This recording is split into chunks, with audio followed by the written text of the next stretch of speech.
Halo guys, selamat pagi, salam sejahtera buat kita semua. Di sini laporan praktikum saya, mata kuliah agroklimatologi, judulnya pengamatan suhu.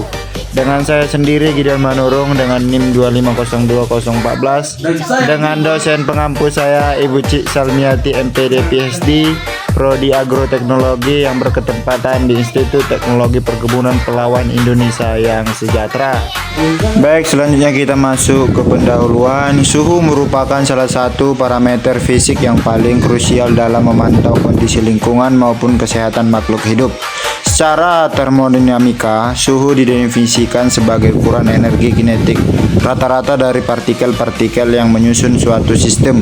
Pengamatan suhu yang akurat sangat penting karena fluktuasi suhu yang kecil sekalipun dapat memengaruhi laju metabolisme organisme, stabilitas ekosistem, hingga efisiensi kerja mesin industri.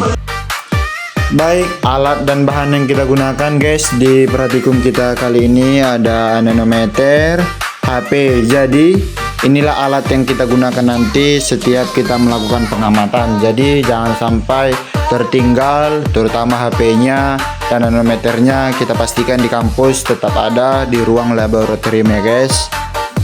Baik, kita masuk ke tujuan praktikum yang dimana mengukur dan menganalisis suhu lingkungan untuk mengetahui kondisi mikroklimat di lokasi pengamatan.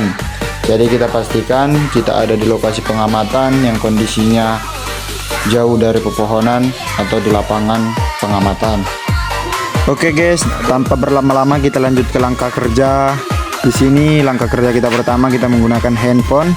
Jadi usahakan kita ke tempat yang terpapar intensitas cahaya ya guys. Di situ nampak tadi 29 derajat Celcius ya guys. Ini masih sekitar jam 10 guys, jadi belum terlalu panas, masih pagi menuju siang guys. Dan selanjutnya kita masuk ke langkah kerja, kita menggunakan anemometer guys. Kalau di sini saya sendiri ya guys yang melakukannya. Jadi kita ambil dulu anemometernya, setelah itu kita pencet tombol powernya, kita lihat, kita arahkan tangan kita lurus ya guys biar akurat. Di bawah kecepatan angin itu guys ada dia suhunya.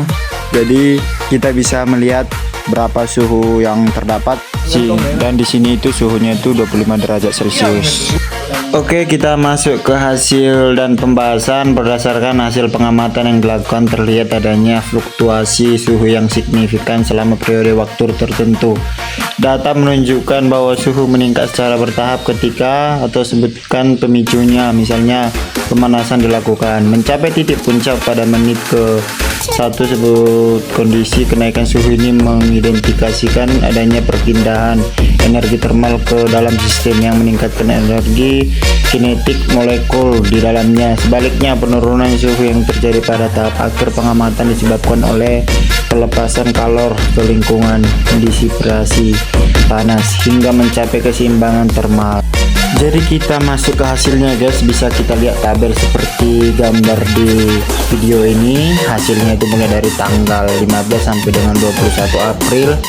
Kalau kita lihat ada di situ saya buat rentang kategorinya guys. Jadi kalau suhu 25 derajat sampai dengan 28 derajat 9 Celcius itu termasuk dingin atau sejuk kategorinya.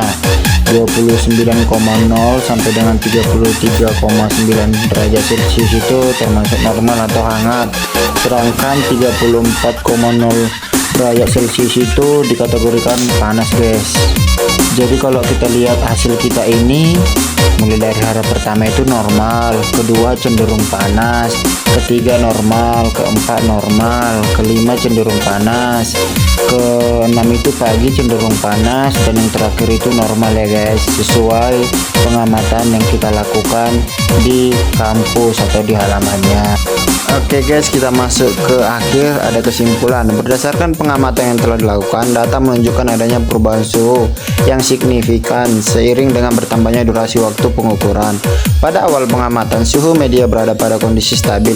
Sebutkan suhu awal, misalnya ya guys, suhu ruangan 27 derajat Celcius.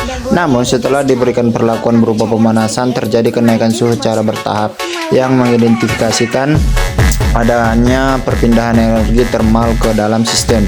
Secara keseluruhan, pengamatan ini menyimpulkan bahwa suhu memiliki hubungan berbanding lurus dengan waktu pemberian kalor. Karakteristik media pengamatan dan stabilitas sumber panas menjadi faktor utama yang mempengaruhi kecepatan perubahan suhu tersebut. Hasil ini memberikan gambaran yang jelas mengenai profil distribusi panas pada media yang diuji selama periode pengamatan.